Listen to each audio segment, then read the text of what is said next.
Merci d'être avec nous sur Acteur Public TV, toujours ici au stand installé au cœur de la fête des métiers et de l'alternance au Stade Charletti, un salon organisé par le MEDEF Île-de-France. Et avec moi sur ce plateau maintenant, Marie-Dominique Eschliman, bonjour. Bonjour. Merci d'être avec nous. Très Vous êtes heureuse, la vice-présidente de la région Île-de-France en charge de l'emploi et de la formation professionnelle, donc au cœur du sujet évoqué toute cette journée ici à la fête des métiers et de l'alternance au Stade Charletti. Quels sont pour vous les enjeux, les principaux enjeux, les enjeux les plus importants en matière d'emploi des jeunes?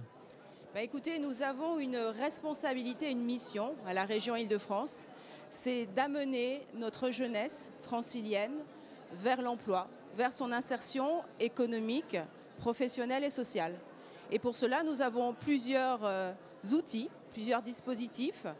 D'abord, nous travaillons sur la formation continue. Vous savez que la région est compétente en matière de lycée, mais nous travaillons aussi sur la formation professionnalisante avec les lycées professionnels bien sûr, et ensuite à travers la mise au point d'une offre de formation qui permette aux jeunes de s'insérer.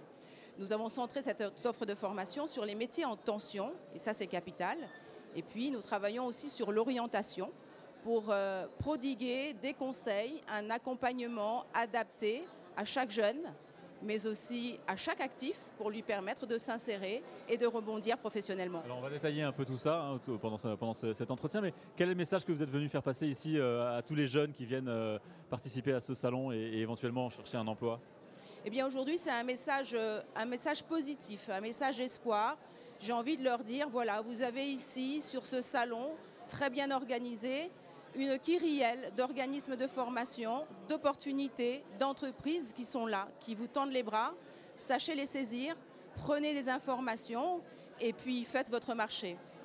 Alors, il y a l'enjeu, c'est la fête des métiers et de l'alternance, l'enjeu de l'alternance, de l'apprentissage. Pour vous, c'est une voie royale pour trouver un emploi pour les jeunes? C'est une voie royale et capitale.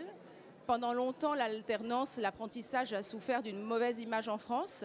Maintenant, l'alternance a le vent en poupe et c'est une bonne chose. Nous avons en Île-de-France 200 000 apprentis, le quart des apprentis sur le territoire national. Donc il faut s'en féliciter.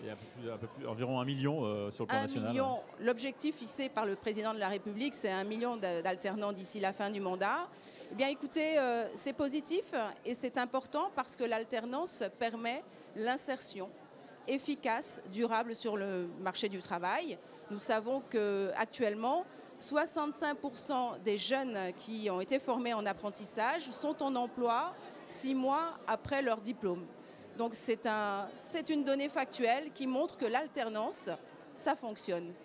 Ça fonctionne, mais comment on peut encore améliorer le dispositif justement pour atteindre le chiffre fixé par le gouvernement, par le président de la République? Quels sont les freins encore en matière d'apprentissage et d'alternance? Alors le gouvernement mise sur l'alternance, mais la région Île-de-France accompagne de façon très proactive cette politique qui permet d'insérer les jeunes de façon efficace et durable.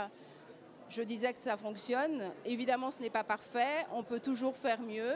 On peut toujours faire mieux, par exemple, en améliorant et en renforçant la coordination entre les acteurs.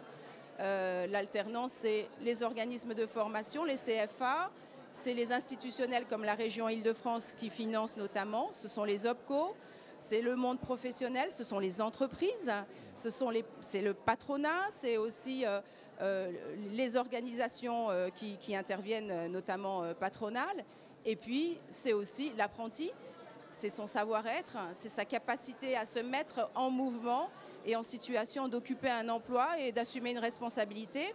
Alors je disais tout à l'heure, meilleure coordination, peut-être meilleure aussi lisibilité de l'offre de formation, meilleure visibilité et puis mieux travailler sur l'orientation, c'est aussi une compétence de la région. Et enfin, renforcer les liens avec le monde de l'entreprise, avec le MEDEF Île-de-France. La région Île-de-France travaille étroitement, j'ai envie de dire quasi quotidiennement, pour faire en sorte que l'alternance et l'apprentissage soient une réussite ici en Île-de-France. Justement, pour rentrer un peu plus dans le détail, comment, d'après vous et d'après la région Île-de-France que vous représentez ici, l'entreprise doit prendre sa part aussi dans l'aide aux jeunes à trouver un emploi et eux aussi à trouver des salariés, forcément? Le rôle de l'entreprise est capital. L'alternance, c'est une voie de formation duale. On a une période de formation dans un organisme de formation et puis on a une période pratique en entreprise. Donc l'entreprise a un rôle à jouer, d'abord en ouvrant ses portes aux jeunes. Et je crois qu'ici en Île-de-France, le travail est fait par nos entreprises qui sont très mobilisées, par le MEDEF Île-de-France qui est aussi ultra mobilisé pour l'alternance, et c'est une bonne chose. Mais bien sûr, nous avons aussi une nécessité de mieux présenter, de davantage présenter les métiers. Et je crois que là-dessus, on peut encore améliorer ce qui existe. Les entreprises doivent encore davantage ouvrir leurs portes, présenter les métiers. Et avec notre agence pour l'orientation professionnelle, Oriane, nous allons proposer aux filières et aux métiers de présenter les différents métiers aux jeunes pour susciter leur intérêt et montrer quel est leur devenir au sein de l'entreprise. Si vous revenez dans un an au même événement, à cette fête des métiers d'alternance 2024, qu'est-ce qui aura changé d'après vous pour l'emploi des jeunes? Mais d'abord, j'aurai grand plaisir à revenir si vous m'invitez. D'abord, j'espère qu'avec la région et cette agence pour l'orientation, nous aurons avancé sur le travail de l'accompagnement et la délivrance d'une information pertinente, juste, efficace pour permettre à chaque jeune de trouver sa voie, de trouver sa formation et aussi de rebondir pour permettre à ceux qui rencontrent des difficultés particulières de les lever, de lever les freins qui bloquent l'insertion. Et puis j'espère qu'avec le MEDEF Île-de-France, avec toutes les entreprises qui sont des pépites, avec nos artisans, nous arriverons à travailler, continuer à travailler main dans la main pour le succès, la réussite et l'insertion de tous les franciliens. Merci beaucoup Marie-Dominique Echtiman d'avoir été avec nous sur le plateau d'Acteurs Publics TV. Je rappelle que vous êtes la vice-présidente de la région Île-de-France en charge de l'emploi et de la formation professionnelle. Merci encore. Merci de m'avoir invité. Merci à vous de nous avoir suivis sur Acteurs Publics TV. À très vite.